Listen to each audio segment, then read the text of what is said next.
This patient came to me with Graves' disease. She was experiencing anxiety, sleep issues, and her heart was racing. And within 2 months, we were able to take away all these symptoms. In this case, I'm going to take away the names, but I'm going to include all the details of how we approached getting this patient better and how we went about getting to the root cause to treat her condition. You're watching the Dr. Jake podcast.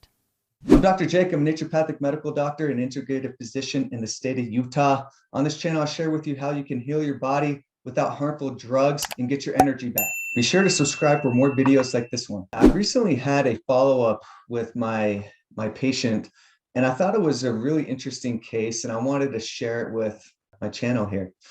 She came into me experiencing anxiety, sleep issues. Her heart was racing, a lot of fatigue, and she was getting a lot of headaches. And she had gone to a doctor and they had told her that she did have Graves' disease. And what they did is they checked a test called a thyroid stimulating immunoglobulin, also known as TSI, and they made that diagnosis of Graves' disease.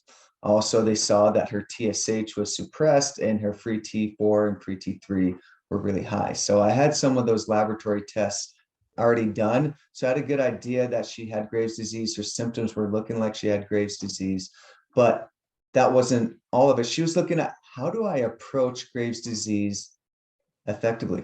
How do I approach it without just taking these medications? Because what the doctors have told me is that I need to take this methimazole, which is a thyroid suppressing medication, and it's only going to last a little bit. And then I'm going to have to either do surgery, take my thyroid out, or I would have to do radioactive iodine, which pretty much destroys the thyroid. She was like, that doesn't really sound great to me. I'm looking for other options. So that's why she came into me for treatment for her Graves' disease. So I looked at her, took a thorough history, looking at what was going on with her. So I wasn't just looking at, okay, what are we going to do to suppress her thyroid? I was looking at, okay, Graves' disease is an autoimmune condition. The immune system is attacking the thyroid, and in Graves' disease, for this reason, it increases thyroid production. It makes way too much thyroid. And this could be really dangerous and could be really hard on the heart. So you definitely want to get this taken care of. It also can cause something called exophthalmos, which means your eyes start beating out and start going out of your head. So that's not fun at all. So you want to get the thyroid under control. But we also don't just want to suppress the thyroid production, because guess what's going to happen if we do that? The thyroid's just going to get worse and worse and worse, and the immune system is going to continue to chomp and chomp and chomp on the thyroid until we can't really do anything at all. We have to take the thyroid out. So the earlier you come in and get things taken care of, the better. So I was looking at her case, identifying, okay, what could be causing her autoimmune reactions? She had some symptoms that were making me think, okay, there's some things going on in these organ systems. I saw that she was really fatigued. Also, her main fatigue was in the afternoon. She also couldn't sleep very well at night. This was telling me, okay, there's probably something going on with her cortisol, which I always see with patients with Graves' disease, is that they have a cortisol issue going on too, because what they're doing is their body's constantly stressed. And when the body's always stressed with Graves' disease, it's going to be pumping out tons of cortisol. And then there's going to be imbalance of the cortisol. You're either going to be making too much, too little, too much at certain times of the day, too little at certain times of the day. And in her case, she was having too little cortisol in the afternoon and too much cortisol at nighttime. And actually, she wasn't making enough in the morning. That's what I was thinking in my head based on the symptom pictures that she was experiencing. I also, by taking thorough history, is she was having a lot of digestive issues. She had already been diagnosed with irritable bowel syndrome. She was getting a lot of gas and bloating and constipation. So it was what I thought at that point, okay, we need to see if she has some food sensitivities, which is something I see very common in autoimmune conditions, is people have food sensitivities. They have gut issues going on, leaky gut syndrome, or they might have certain bugs hanging out in their gut that aren't necessarily supposed to be there, like small intestinal bacterial overgrowth. So tests that I wanted to do for her is I wanted to do a ALCAT, leukocyte histamine response test, to rule out these food sensitivities. I also wanted to do a small intestinal bacterial overgrowth test, which is a breath test that checks for hydrogen and methane. And what I wanted to check regarding her adrenal glands and adrenal function is I wanted to do a diurnal cortisol test. What this involves is cortisol morning, afternoon, evening, and nighttime. So I get a good look what's going on with the cortisol piece. If we just look at the cortisol at one point of the day, we're only seeing what the cortisol is at that time. We're not getting a whole big picture. So I wanted to really see what's going on. I had a general idea what was going on. based on her symptom picture, but I wanted to get a more detailed look. So I wanted to order that diurnal cortisol. Some other symptoms that she was experiencing is the headache picture. This isn't always the case with Graves' disease. Sometimes it is. So I wanted to dive into what could be causing that. And what I saw that likely was causing that is probably cortisol issues, probably some food allergies going on with this too. But there could be some circulatory issues. So I wanted to look at her inflammatory status, even though I know her inflammation is probably high because of Graves' disease, but I wanted to get a good look at that.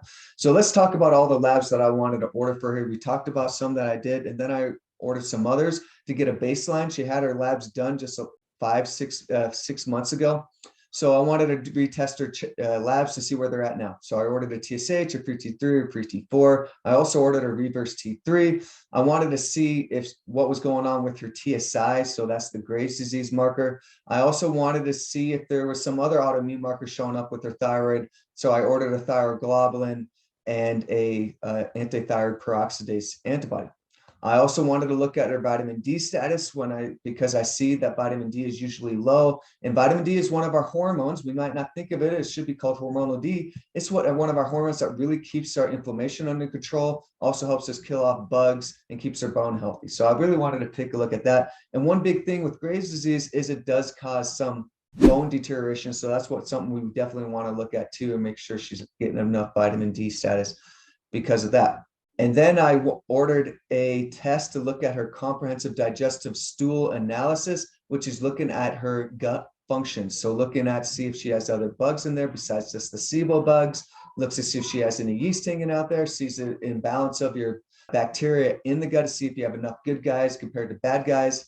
It takes a look at your digestion. So it gives us a really good look at how her gut is functioning, which is what I want to look at when I'm treating any autoimmune condition, especially Graves' disease. So I drew this blood work, sent her home with some of the tests, and I saw her 2 weeks later.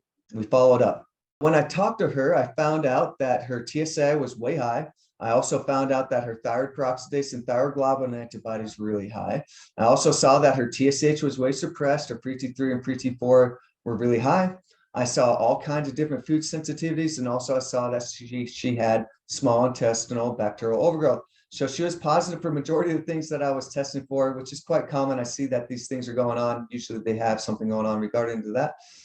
And then I did that diurnal cortisol test. What I was seeing is that she had way too much cortisol at nighttime, and she had too little cortisol at night, and then in the morning, in the afternoon. So too much cortisol at night, too little cortisol morning and afternoon. So I did a prescription based on what I saw on her laboratory work and based on her history.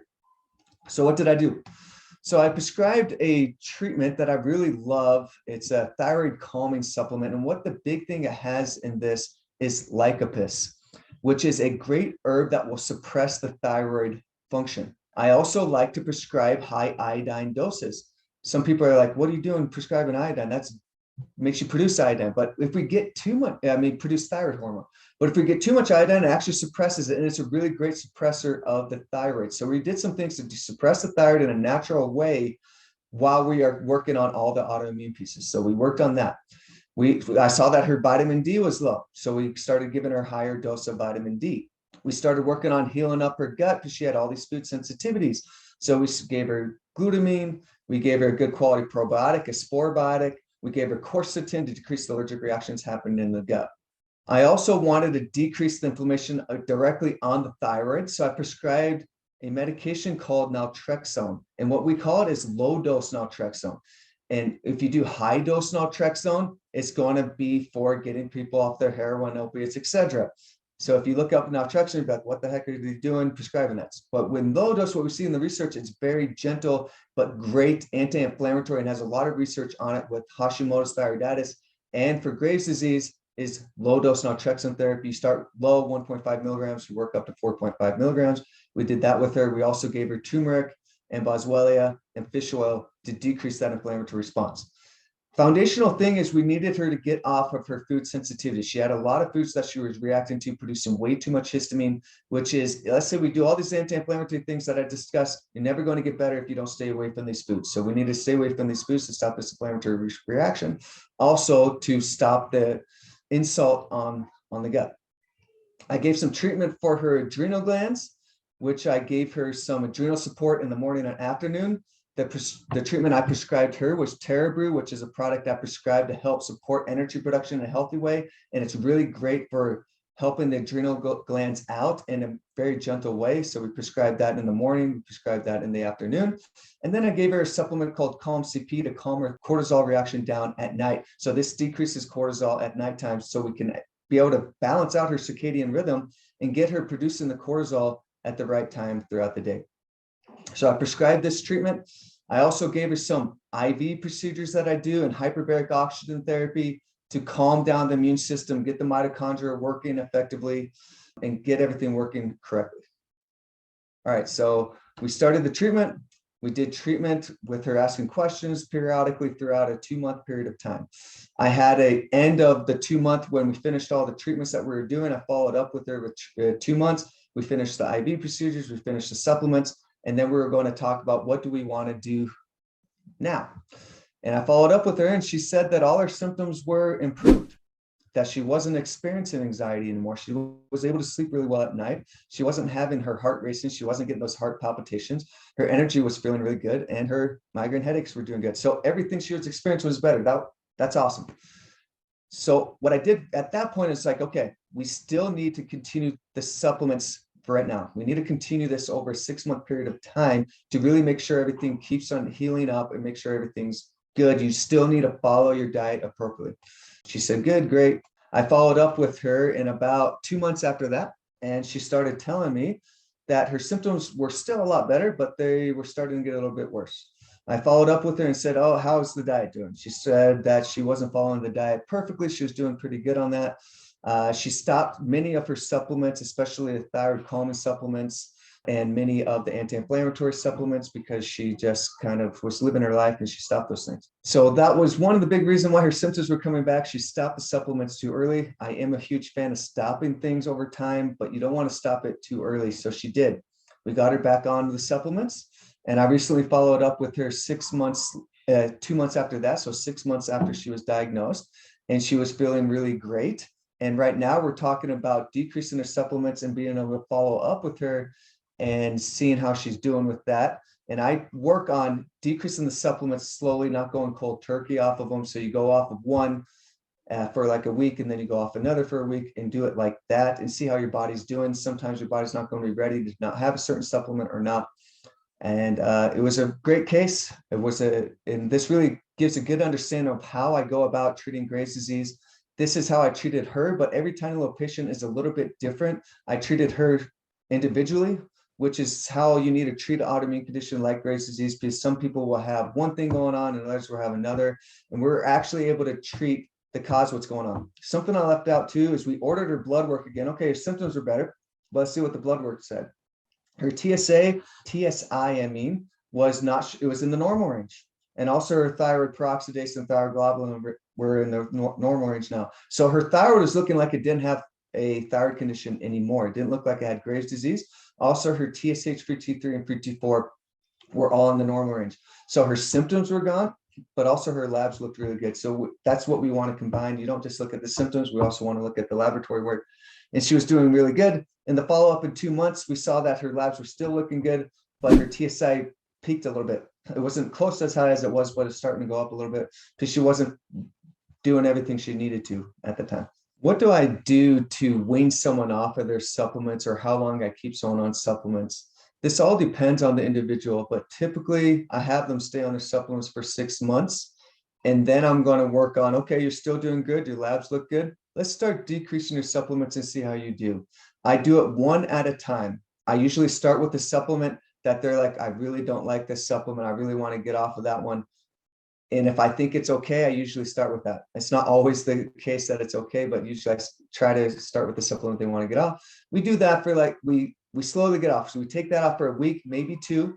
And then if everything's doing good and she's still, the patient's still feeling good, then we decrease it to another supplement. Do that for a while, go to another and another and another. You never just go off the supplements all at one time. Typically I am having follow-ups every 1 to 3 months during that time that they're weaning off, talking about how they're doing ordering their laboratory work, making sure things are looking good and things are going in the right direction, we keep on taking them off their supplements. My main goal is to limit their supplements, get them as little supplements as they need to continue having symptom improvement. And in many cases, my patients are able to only take a couple supplements or not take any supplements at all to maintain things. But they need to make sure they are still following a good diet. That doesn't mean that they're following all their food allergies, because those do improve. And many times you're not going to have to be as strict with the food allergies that I prescribe, but you still need to follow a good diet, a good anti-inflammatory diet, low in sugar, low in high pro-inflammatory fatty acids, trying to keep your stress under control. So these are big things. And if you follow these things, many times the condition is not going to come back. If you want to learn more about Graves' disease or other autoimmune conditions like this one, click my video to the right. I'm Dr. Jake, and I'll see you there.